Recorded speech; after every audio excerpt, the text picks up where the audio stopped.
మేమేదో అభివృద్ధి కొరకు పోయినాం, ఏదో అపోహపడి జేఈసీ రెడ్డో వివేకానందనో ప్రభాకరో తెలియక మా మీద పిటిషన్లు ఇచ్చారు. మీరు మన్నించడం కేసీఆర్ కాడికి పోవాలి. వాస్తవానికి నోటీసులు వచ్చినాక ఏం జరిగింది? 10 మంది కేసీఆర్ దగ్గర పోల్సిన ఎక్కడ పోయినరు? రేవంత్ రెడ్డి ఇంటికి పోయింది. రేవంత్ రెడ్డి ఇంట్లో ఓ సమాలోచన జరుగుతున్నాయి గంటల తరబడని మీ మీడియా ద్వారానే చూసినాం. రేవంత్ రెడ్డి మీకు భరోసా ఇస్తున్నా, మీ భవిష్యత్తుకు నాది హామీ అని అన్నట్టుగా కూడా తెల్లారి పేపర్లలో చూసినాం, టీవీలలో కూడా చూసినాం. ఇది కూడా అబద్ధమేనా? ఇంతమంది టీవీలలో అపోహపడుతున్నారు, బీఆర్ఎస్ కార్యకర్తలు అపోహపడుతున్నారు, మేము అపోహపడుతున్నాం. మీరు చేసింది ఏది కూడా పొరపాటు కాదా? మీరు ఎన్ని చేసినా తప్పించుకోలేరు. తప్పకుండా దొరికిపోయిన దొంగలు మీరు, అందులో సందేహమేం లేదు. సరే, ముఖ్యమంత్రి మూటలతోనూ దొరికి తప్పించుకొని తిరుగుతలేడా, మేము మాత్రం ఎందుకు తిరగలేమని అనుకుంటున్నారేమో మీరు. రెడ్ హ్యాండెడ్గా బ్యాగ్తోనే దొరకంగా ముఖ్యమంత్రి అయింది ఆయన. మేమెందుకు నేను గిళ్ళ నుంచి తప్పించుకోలేమా, ఆయన అంట్ల నుంచి తప్పించుకోలేము ఉపాయం ఉన్నోడు మమ్మల్ని తప్పియలేడా అని చెప్పి మీరు అనుకుంటున్నారేమో. మీరు తప్పించుకోలేరు. తప్పకుండా స్పీకర్ గారు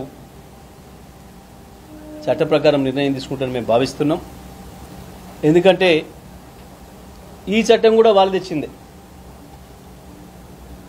పార్టీ ఫిరాయింపుల నిరోధక చట్టం కూడా వారు తెచ్చింది. మరి వారి నాయకులు తెచ్చిన చట్టాన్ని గౌరవించే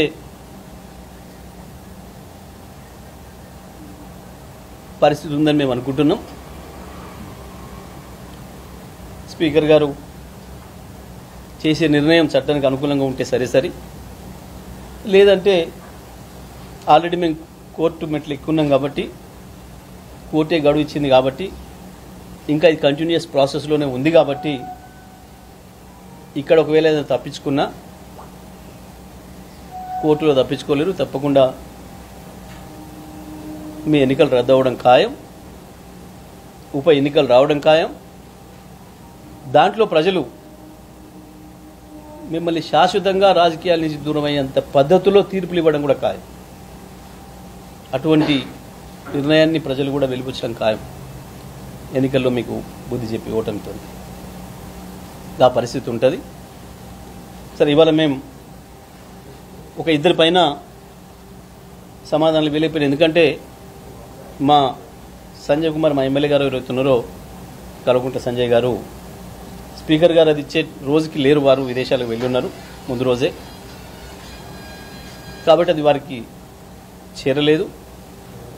అయినప్పటికీ కూడా ఇక్కడ వచ్చిందనే విషయం తెలుసుకొని వారు అక్కడి నుంచి స్పీకర్ గారికి మెయిల్ చేసిండ్రు, ఈమెయిల్ ద్వారా తెలియజేసారు, నేను విదేశాల్లో ఉన్నా, నేను రేపు వస్తున్నాను, పలానా రోజు వస్తాను, రాగానే మీకు